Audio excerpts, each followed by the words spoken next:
நீரிழிவு நோயாளிகள், அதாவது சுகர் பேஷண்ட்டு, இந்த மாதிரி மழை காலத்தில், இந்த மாதிரி பனி காலத்தில் ரொம்ப கேர்ஃபுல்லாக இருக்க வேண்டியது இந்த மாதிரி சேற்று புண்ணு. இந்த இடத்துல இப்போது தெரியும்னு நினைக்கிறேன். இந்த ரொம்ப டேஞ்சர் இது. அது வர முக்கியமான காரணம் இந்த கால்களுக்கு இடையில் சந்து இல்லை. இந்த சந்து விரலுக்கு இடையில் சந்து இல்லை. அதுக்கு முக்கியமான காரணம் காலில் வீக்கம். இந்த பாருங்கள், இதில் வீக்கம், இந்த வீக்கம் நீர் சேருதா, இந்த நீர் சேருதா. அதுக்கு காரணம் உடலோட பருமன்.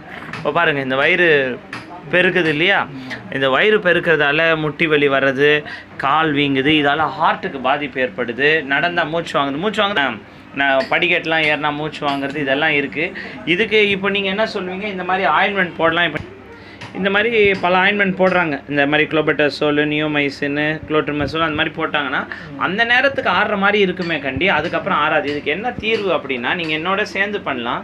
இந்த ஃப்ரீயாக இருக்கும்போது இந்த விரலெல்லாம் இருக்கு இல்லையா, இந்த விரலெல்லாம் அப்படி கொஞ்சம் நல்லா இந்த சந்தை அதிகப்படுத்தணும். இந்த மாதிரி இப்படி பண்ணணும். இந்த மாதிரி இப்போ உங்கள் உட்காரில் கை செய்து காட்டுற பாருங்க, இந்த மாதிரி கொஞ்சம் காலை அப்படியே கொஞ்சம் அப்படி சந்தை விரிவுபடுத்தணும். அதே மாதிரி விரலை அப்படி நீட்டி மடக்கணும்.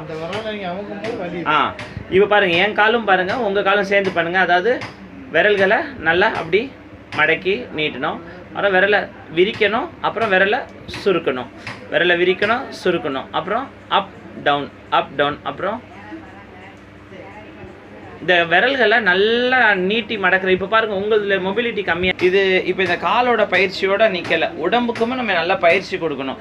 மெயின் ப்ராப்ளமே இந்த வயிறு ஏறுறதுனால தான் மேலே நெஞ்சு மூச்சு வாங்குது, படபடன்னு வருது, படிக்கட்டு ஏற முடியல, இறங்க முடியல. அதுக்கப்புறம் முட்டி வலி வருது, முட்டி வலி வந்தால் இடுப்பு வலி வருது. அதுக்கப்புறம் இந்த பாருங்கள், உள்ள நீர் சேருது பாருங்கள். இந்த வாதம் பித்தம் கபம்னு சொல்லுவாங்க. காரணம் என்னன்னா, இந்த வாதம் பித்தம் கபம் கேள்விப்பட்டிருக்கீங்களா? இந்த நாடி பார்த்து சொல்றவங்க அப்படின்னா அது இன்னைக்கு ரொம்ப கேவலமா சொல்றாங்க. இவரோட சித்த வைத்தியர், சித்தமோ ஏதோ இங்கிலீஷ் மருத்துவமும் என்ன சொல்லுதுன்னா ஹியூமர்ஸ்ன்னு சொல்றாங்க. ஹியூமர்ஸ்னா 3 லிக்விட்ல தான் உடம்பே ஓடுதான்.